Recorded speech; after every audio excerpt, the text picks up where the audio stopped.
Hi everybody, I wanted to make a quick video to show how to make a frequency table and chart in Excel.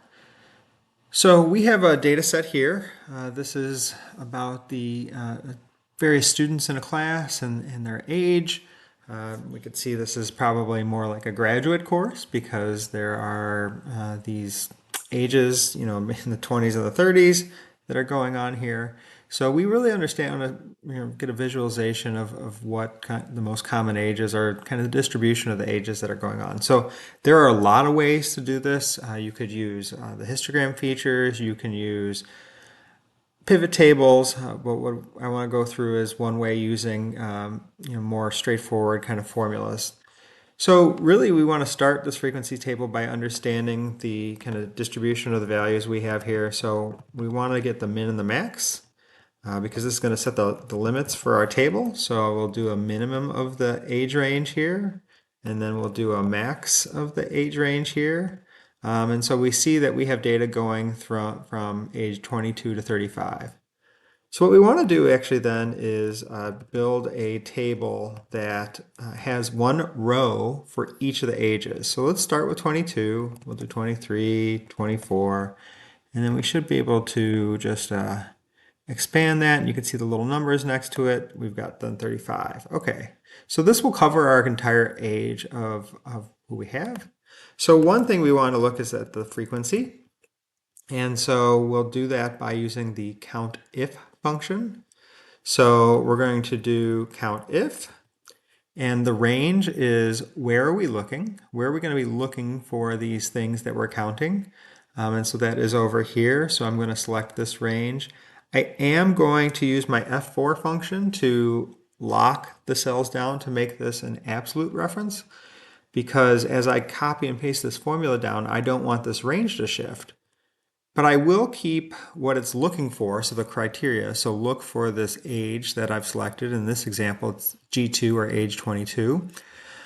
We want to keep that a relative reference. Now, you could lock or make an absolute reference to column G, but we don't need to do that in this instance because we're not copying and pasting left or right. So it is easy enough to just leave it alone. So we're looking in this range B2 to B31 for what's in G2. So we'll close that, and it found one instance of that.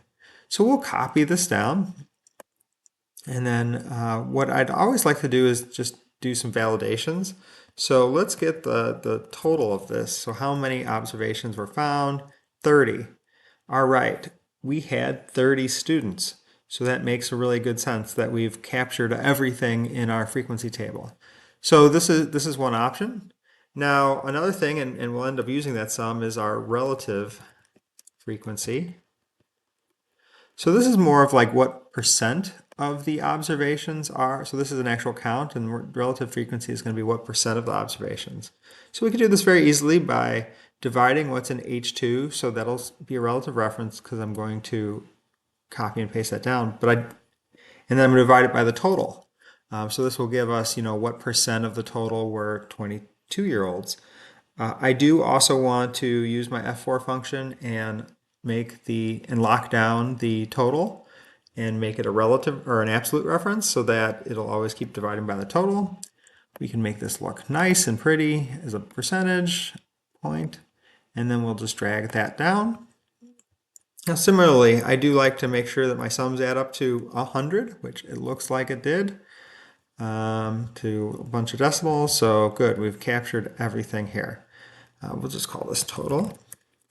All right, so we have, now we have our frequency table.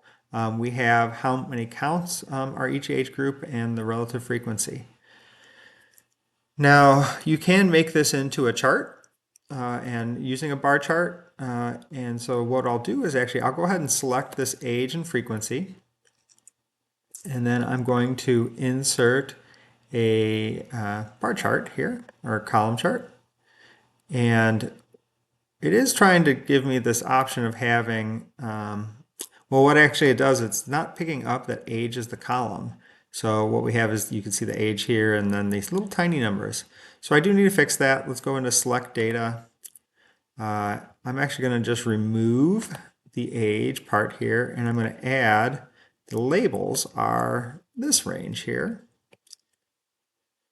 So Excel thought it was being helpful, and it wasn't, because it was trying to say, oh, both of these things are numbers, I'm going to put them on the chart.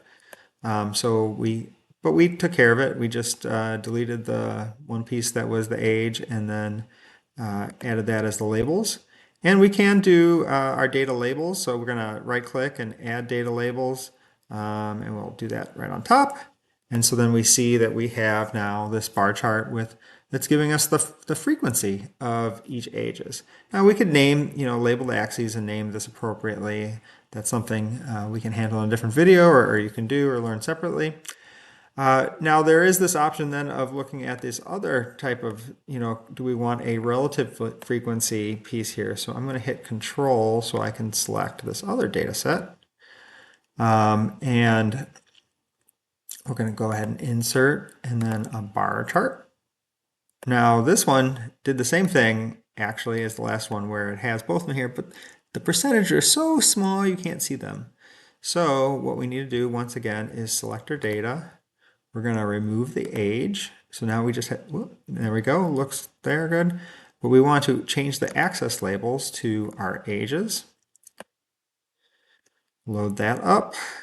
And now you can see, these graphs should look exactly the same from a, shape standpoint. And we're going to go ahead and add our data labels. And now you have a frequency and a relative frequency chart of age. You would use these, maybe interchangeably. You wouldn't put them on the same graph at the same time, because it is trying to show the exact same thing. It's just one is actually showing counts that we see in the data, and the other one is just showing what percent of the total data. So, if we were to interpret these graphs from a business need or something, we could say, okay, the most amount, or the most frequent ages we have are 26 and 33, where, both having 4 students from our class, and we have no 32-year-olds. Similarly, we could see that in the relatively frequency chart, saying that like the 26 and the 33-year-olds are each 13.3% of the class, and that is the highest amount, and we have 0% of the class as 32-year-olds. So same information on both, just 2 different ways to show it. And thank you for watching this video.